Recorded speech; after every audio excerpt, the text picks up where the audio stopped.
What's it feel like to come home?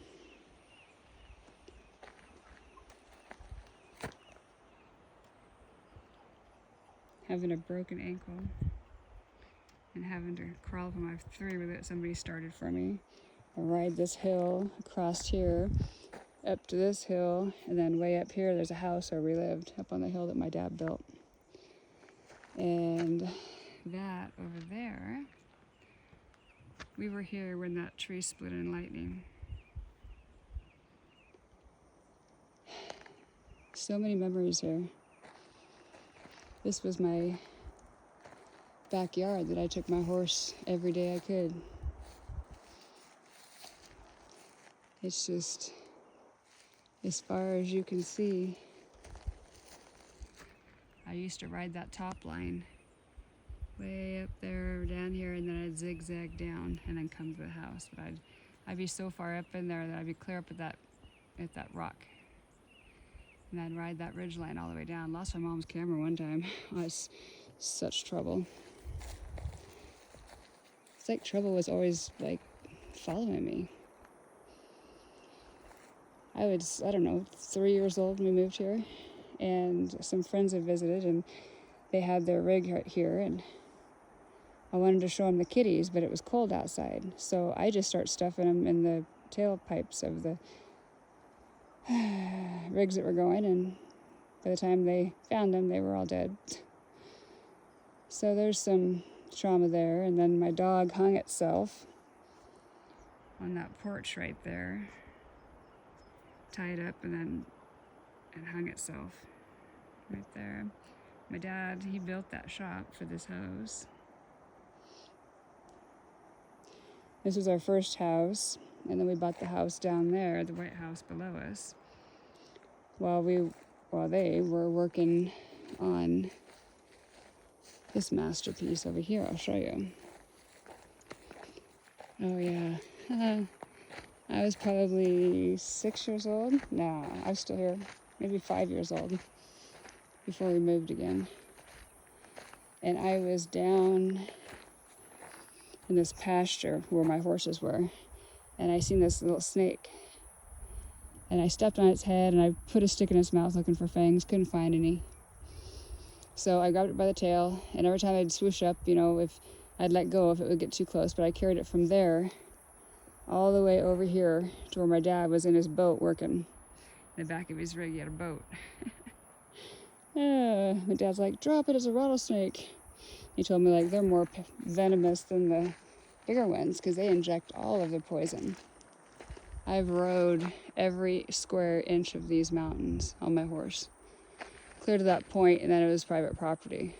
But I rode the skyline and even the backside of that mountain so much on my horse. Oh my gosh, the memories.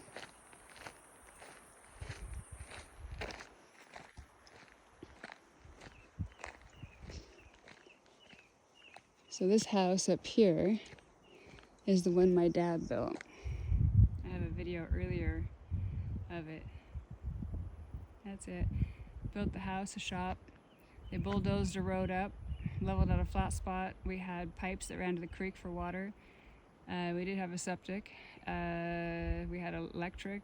He built a breakfast nook. It's just beautiful. But this road, you wouldn't dare drive a car up it. It's four-wheel drive only, which used to make my mom mad because she'd have to park right here and then walk, or her dad would give her the three-wheeler to take up. Me, this is where the school bus met me every day, is right here. I was the first kid on. I had to walk up and down that hill every day. I used to ride all up in there. In fact, this is Leggett Gulch that goes right up and through here, this creek. And there's a road that goes from here, literally, it meets here, and starts and goes up clear to the top, way in the back, where you can actually come out at where you head from upper Imnaha Road towards halfway and go in the back way to Joseph. You get clear up top, and it does meet the main road. I actually snuck out of here because I was eyeballing a doe giving birth to twins up on that mountainside, right up underneath those rocks. And I snuck out of the house. My parents didn't know it. Next thing you know, my dad's eyeballing the deer, and I'm coming into the picture. And he's like, what the heck? I snuck over there. And of course, Mama went away, and they were just born, so they just hit the ground. And then as soon as I got close, they ran. I ran, and then they hit the ground, and I tripped over them and grabbed one and brought it back to the house. Clear up over here. Brought it over to the house. I was like, Dad, I want to make it a pet deer. So Dad seen that the doe was hanging around the shop and turned it loose for him a bit. I used to ride clear all up in those canyons, all back in there. My parents never knew where I was. In fact, you go clear way up top, and there's an old cabin I used to go out and play in all the time. But I'd ride all that. Sometimes I'd ride clear out this way and then come down that canyon right there. Otherwise, I'd ride here and zigzag down here and then go right to our property. But I mean, I'm doing this at like 8 years old, 7 years old. Wow, probably younger than that. I just catch my horse. In fact, I did one day. They were just over here grazing. There's a creek here, and the house is here, where the tack was. There's a shop. I didn't want to get my feet wet, so I brought Junior, the leopard appy I had, brought him down, put the rope around the halter, got on him, went to walking across the creek, and the horses up here farted and took off, and of course he spun around, farted and took off. I stopped him, scolded him, put him back down, and of course he did it again because he wanted to go with the horses, right? And so about over in here, I finally bailed off, and I shattered my ankle. And I crawled with a shattered ankle all the way from there to this dirt road, all the way to where my truck is, and then down in that driveway, and asked him to start my three-wheeler because it was a pull start and I couldn't stand. I crawled all the way to his door, and then I rode that three-wheeler clear up to my house. My dad, he's like, I'm yelling at him, Dad, come and get me. He's like, what's wrong? I said, I think I broke my ankle, and of course I'm smiling because I'm tough. I never shed a tear. That's why nobody believed me.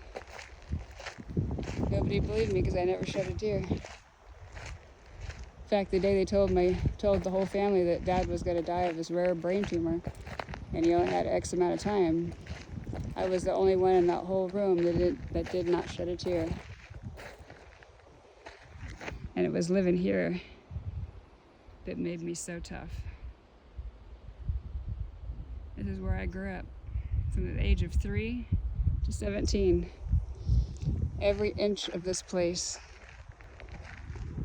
Of course, you can't see now because the fire's in Idaho blowing it this way, but I used to go up there to the caves.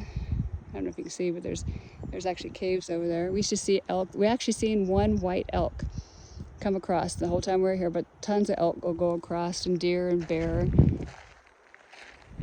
Lots of rattlesnakes, so you gotta be careful. I came in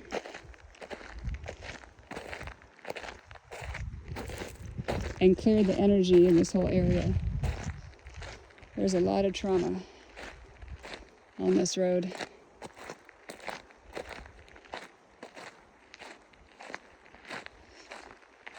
And the longer that trauma stays, the more you're tied to it. And the more you're tied to it, the more your life sometimes just don't go quite right.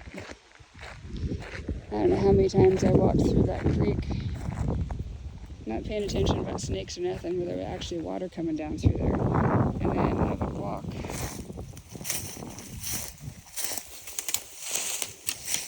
into this big culvert that I'm standing on. It's huge. It's like the size of your person's body. Used to walk through there.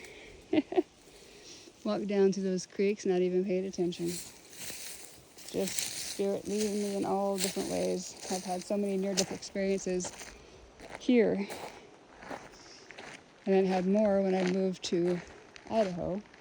Mainly when I became a horse trainer. I had 2. And if I've had this many near-death experiences and I'm still here, There's a butterfly. I don't know if you can see it. That I'm meant for something more.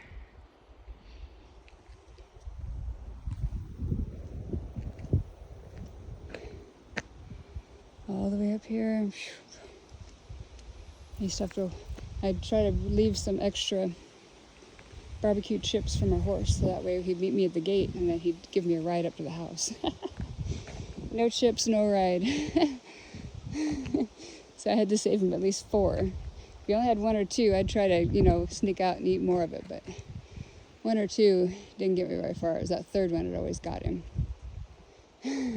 They get smart. 59170. Yep. That's where I spent my whole childhood.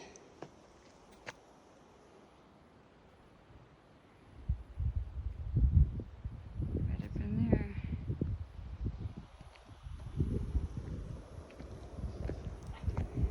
Times haven't changed anything, honestly. It's like I've never left. And that was in the 80s.